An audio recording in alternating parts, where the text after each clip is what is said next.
어서 오세요. 쉐런네 책방입니다. 반갑습니다.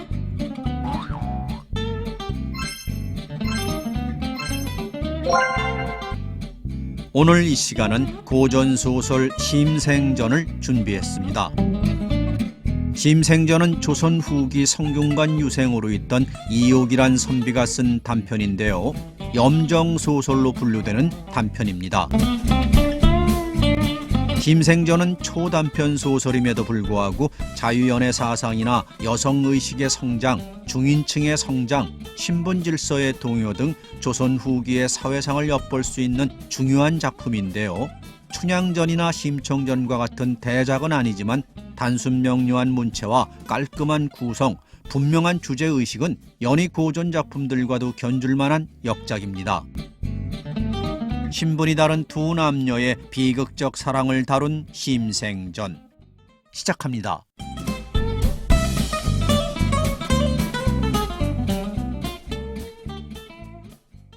심생은 서울의 양반이다. 그는 약관에 용모가 매우 준수하고 풍정이 넘치는 청년이었다. 어느 날 그가 운종가에서 임금의 거동을 구경하고 돌아오던 길에 어떤 건장한 계집종이 자줏빛 명주보자기로 한 여자를 덮어씌워 업고 가는 것을 보았다. 그 뒤를 한 계집애가 붉은 비단신을 들고 따라가고 있었다. 심생은 겉으로 그 몸뚱이를 겨냥해보고 어린애가 아닐 줄 짐작한 것이다. 그는 바짝 따라붙었다. 그 뒷공문을 밟다가 더러 소매로 스치고 지나가 보기도 하면서 계속 눈을 보자기에서 떼놓지 않았다. 수광통교에 이르렀을 때 갑자기 돌개바람이 앞에서 일어나 자주보자기가 반쯤 거치었다. 보니 과연 한 처녀라. 봉숭아빛 뺨에 버들림 눈썹, 초록 저고리에 다홍치마, 연지와 분으로 가장 곱게 화장을 하였다. 얼핏 보아서도 절대 가인임을 알 수 있었다. 처녀 역시 보자기 안에서 어렴풋이 미소년이 쪽빛 옷에 초립을 쓰고 왼편이나 오른편에 붙어서 따라오는 것을 보았던 것이다. 마침 추파를 들어 보자기 사이로 주시하던 참이었다. 보자기가 거치는 순간에 버들눈 별 눈동자의 네 눈이 서로 부딪혔다. 놀랍고 또 부끄러웠다. 처녀는 보자기를 걷잡아 다시 덮어쓰고 가버리었다. 심생은 어찌 이를 놓칠 것인가. 바로 뒤쫓아서 소공주동 홍살문 안에 당도하자 처녀는 한 중문 안으로 들어가 버리는 것이었다. 그는 멍하니 무언가 잃어버린 것처럼 한참을 방황했다. 그러다가 어떤 이웃 할멈을 붙들고 자세히 물어보았다. 호조에서 계사로 있다가 은퇴한 집이고 다만 16, 7세 된 딸을 하나 두었는데 아직 혼사를 정하지 못했다는 것이었다. 그 딸이 거처하는 것을 물었더니 할멈은 손으로 가리키며 말했다. 저 조그만 내거리를 돌아서면 회칠한 담장이 나오고 담장 안에 한 골방에 바로 그 처자가 거처하고 있지요. 그는 이 말을 듣고 도저히 잊을 수가 없어 저녁에 집안 식구에게 거짓말을 꾸며대었다. 동창 아무가 저와 밤을 같이 지내자고 하는군요. 오늘 저녁에 가볼까 합니다. 그는 행인이 끊어지길 기다려 그 집담을 넘어들어갔다. 그때 초승달이 으스름한데 창밖으로 꽃나무가 썩 아담하게 가꾸어졌고 등불이 창호지에 비치어 아주 환했다. 심생은 처마미 바깥벽에 기대 앉아서 숨을 죽이고 기다렸다. 이 방 안에 두 매양과 함께 그 처녀가 있었다. 권련은 나지막한 소리로 업문 소설을 읽는데 꾀꼬리 새끼 울음같이 낭낭한 목청이었다. 삼경쯤에 계집엔 벌써 깊이 잠들었고 권련은 그제야 등불을 끄고 취침하였다. 그러나 오랫동안 잠을 이루지 못하고 뒤척뒤척 무언가 고민하는 모양이었다. 심생은 잠이 올 리가 없거니와 또한 바스락 소리도 내지 못하였다. 그대로 새벽정이 울릴 때까지 있다가 도로 담을 넘어 나왔다. 그 뒤론 이것이 일과가 되었다. 저물어서 갔다가 새벽이면 돌아오는 것이었다. 이렇게 20일 동안 계속하였으나 그래도 그는 게을리 아니하였다. 권련은 초저녁엔 소설책을 읽기도 하고 바느질을 하기도 하다가 밤중에 이르러 불이 꺼지는데 이내 잠이 들기도 하고 더러 번민으로 잠을 못 이루기도 하는 것이었다. 6, 7일이 지나자 문득 몸이 편치 못하다고 겨우 초경부터 베개에 엎드려 자주 손으로 벽을 두드리며 긴 한숨 짧은 탄식을 내쉬어 숨결이 창밖까지 들리었다. 하루저녁 할수록 더해만 갔다. 20알째 되는 밤이었다. 권녀가 갑자기 마루로부터 내려와 바깥벽을 돌아 심생이 앉아있는 처소에 당도하였다. 심생은 깜깜한 어둠 속에서 불끈 일어서 권녀를 붙잡았다. 권녀는 조금도 놀라는 기색이 없이 낮은 목소리로 말했다. 도련님은 소광통교변에서 만난 분이 아니세요? 전 이미 20알 전부터 도련님이 다니시는 줄 알았답니다. 절 붙들지 마셔요. 한번 소리를 내면 다시는 여기서 못 나갑니다. 절 놓아주시면 제가 뒷문을 열고 방으로 드시게 할게요. 얼른 놓으셔요. 심생은 고지 듣고 물러서서 기다렸다. 권녀는 획 돌아서 들어가 버렸다. 방에 들어가서는 계집애를 부르더니 너 엄마한테 가서 큰 주석 자물쇠를 주시라고 하여 갖고 오너라. 밤이 깜깜해서 사람이 겁이 나는구나. 하여 계집애가 웃방 마루로 건너가서 금방 자물쇠를 들고 왔다. 권녀는 열어주기로 약속한 뒷문에다 아귀진 새꼬챙이를 분명히 꽂고 다시 손으로 자물쇠를 채웠다. 일부러 쇠를 채우는 소리를 찰카닥 내었다. 그리고 곧 등불을 끄고 고요히 잠이 깊이 든 듯하였으나 실은 잠을 이루지 못하였다. 심생은 속임을 당하여 분통이 났다. 한편 생각하면 그나마 만나본 것만도 다행이다 싶었다. 여전히 쇠를 채운 방문 밖에서 밤을 새우고 새벽에 돌아가는 것이었다. 그는 다음 날에 또 가고 다음 날에도 갔다. 방에 쇠가 채워져 있어도 조금도 해이해짐이 없이 비가 오면 유삼을 둘러쓰고 가서 옷이 젖어도 관계하지 않았다. 이렇게 다시 열흘이 지났다. 밤중에 온 집안이 모두 쿨쿨 잠들었고 권녀 역시 등불을 끄고 한참이나 있다가 문득 발딱 일어나서 계집애를 불러 얼른 등에 불을 붙이라고 재촉하더니 예? 너희들 오늘 밤엔 웃방으로 가서 자라. 한다. 두 매양이 방문을 나가자 권녀는 벽에 걸린 쇳대를 가지고 자물쇠를 따고 뒷문을 활짝 열었다. 심생을 부른다. 도련님, 들어오세요. 심생은 얼떨떨하여 자기도 모르게 몸이 벌써 방에 들어와 있었다. 권녀는 다시 그 문에 쇠를 채우고 심생에게 도련님, 잠깐 앉아 계셔요. 하고는 웃방으로 가서 자기 부모를 모시고 나왔다.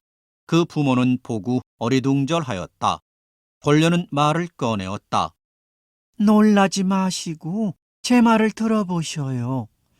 제 나이 17으로 발걸음이 일찍이 문 밖을 나가지 못하옵다가 월전에 우연히 임금님의 거동을 구경하고 돌아오던 길에 소광통교에서 덮어쓴 보자기가 바람에 발려 거치었습니다. 마침 그때 한 초립 도령과 얼굴이 마주쳤어요. 그날 밤부터 도련님이 안 오시는 날이 없이 이 방문 밑에 숨어 기다린 지 이제 이미 30일이 지났답니다. 비가 와도 오시고 추워도 오시고 문에 쇠를 채워 거절해도 역시 오시었어요. 저는 곰곰이 생각해 보았습니다. 만일 소문이 밖으로 퍼져서 동네 사람들이 알게 되면 밤에 들어왔다가는 새벽이면 나가는데 자기 홀로 창벽 밖에서 있은 줄 누가 믿겠습니까? 사실과 다르게 누명을 뒤집어 쓰지요. 제가 피랴 개에게 물린 꿩이 되는 셈이에요. 그리고 저분은 양반댁 도령으로 지금 바야흐로 청춘이라 혈기가 아직 정치 못하여 다만 나비와 벌이 꽃을 탐낼 줄만 알고 바람과 이슬의 맞음을 돌보지 않으니 며칠 못 가서 병이 나지 않겠습니까? 병들면 피랴 일어나지 못하리니 그렇게 되면 제가 죽이지 않았어도 제가 죽인 셈입니다. 비록 남이 모르더라도 반드시 음보가 있게 됩니다. 또 제 몸은 한낱 중인집 딸에 불과합니다. 제가 무슨 절세의 경성지색으로 꽃이 부끄러워할 만한 용모를 지닌 것도 아닌데 도련님께서 솔개를 보고 매로 여기시어 제게 지성을 바치되 이토록 부지런히 하옵십니다. 제가 만일 도련님을 따르지 않으면 하늘이 반드시 싫어하시어 복을 제게 주시지 않을 거예요. 제 마음을 정하였습니다. 부모님께서는 근심하지 마옵소서. 저는 부모님께서 연로하시고 동기간이 없으니 시집가서 대릴사일 맞아 살아계실 때 봉양을 다하다가 돌아가신 뒤에 제사를 모시면 제 소망에 족하다고 생각하였습니다. 이제 일이 뜻밖의 이렇게 되었으니 이 역시 하늘이라 말해 무엇하겠습니까? 권녀의 부모는 어안이 벙벙했으나 달리 할 말이 없었고 심생 더욱 아무 말도 못했다. 그래서 같이 동침을 하게 되었다. 애타게 사모하던 끝에 그 기쁨이야 오죽하였으리요. 그날 밤 방에 들어간 이후로 저물게 나아갔다가 새벽에 돌아오지 않는 날이 없었다. 권녀의 집은 본래 부유했다. 그로부터 심생을 위하여 산뜻한 의복을 정성껏 마련해 주었으나 그는 집에서 이상하게 여길까 보아서 감히 입지 못하였다. 그러나 심생은 아무리 조심을 하여도 집에서는 그가 바깥에서 자고 오래 돌아오지 않는데 의심하지 않을 수 없었다. 그리하여 절에 가서 글을 읽으라는 명이 내리었다. 심생은 마음이 몹시 불만이었으나 집의 압력을 받고 또 친구들에게 이끌리어 책을 싸들고 북한산성으로 올라갔다.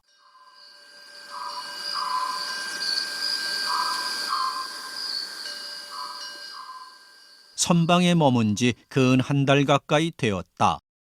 어느 날 심생에게 권녀의 언문 편지를 전해주는 사람이 있었다. 편지를 펴보니 유서로 영영 이별하는 내용이 아닌가. 권녀는 이미 죽은 것이다. 그 편지의 내용은 대강 이러했다. 봄 추위가 아직도 쌀쌀하온데 절간의 글 공부에 옥체 평안하시옵니까? 항상 사모하옵는 바 어느 날이라 잊으리이까. 소녀는 도련님께 없어 떠나신 이후로 우연히 한 병을 얻어 점점 골수에 사무쳐 백약이 무효하온지라 이제 필경 죽음밖에 없는 줄 알았사옵니다.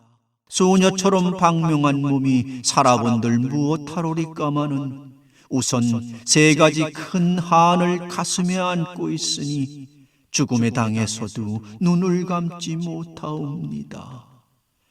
소녀 본래 무남동녀로 부모님의 사랑하옵심을 받자와 장차 부모님께서는 적당한 사위를 구하여 만년의 의지를 삼고 후일의 계책을 마련코자 하였더니 호사다마라 뜻밖의 악연에 얽히었군요.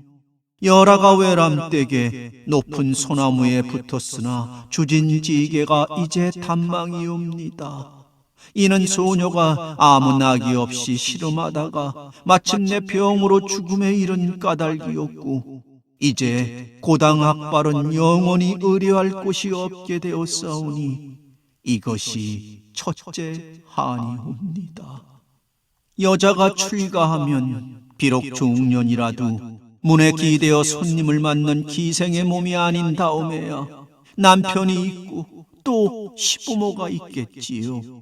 세상에 시부모가 모르는 며느리가 있사오리까. 소녀 같은 몸은 남의 속임을 받아 몇 달이 지나도록 일찍이 도련님 댁에 늙은 여자 하인 하나도 보지 못하였사오니 살아서 부정한 자취를 남겼고 죽어서 돌아갈 곳 없는 귀신이 될 것이라. 이것이 둘째 한이옵니다. 부인이 남편을 섬김에 음식을 장만하여 공개하고 의복을 지어서 입으시도록 하는 일보다도 큰 일이 있을까요? 도련님과 상봉한 이후 세월이 오래지 않음도 아니요 지어드린 의복이 적다고 할 수도 없는데 한 번도 도련님에게 한 사발 밥도 집에서 자시게 못하였고 한 벌 옷도 입혀드리지 못하였으며 도련님을 모시기를 다만 침석에서뿐이었습니다. 이것이 셋째 한이옵니다. 그리고 상봉아 온 지 얼마 아니 되어 문득 길이 이별하옵고 병으로 누워 죽음이 다가왔으나 대며 나와 연결을 못하옵니다. 이러한 여자의 슬픔을 어찌 좋기 군가에게 말씀드리오리까. 생각이 여기에 이르러 창자가 이미 끊어지고 뼈가 녹으려 하옵니다. 비록 연약한 풀이 바람에 쓰러지고 시들은 꽃잎이 진흙이 된다 하온들 끝없는 이 원한은 어느 날이라 다하리요. 오호라, 창사이의 미래는 이제 그만입니다.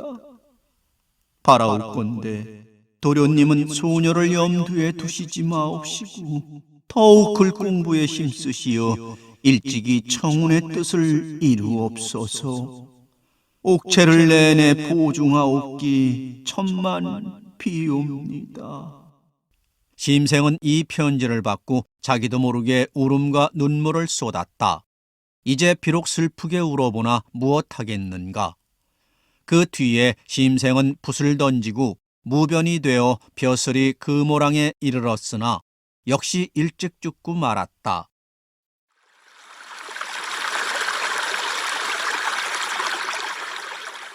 매화외사 가로되 내가 12살 때에 시골 서당에서 글을 읽는데 매일 동접들과 이야기 듣기를 좋아하였다.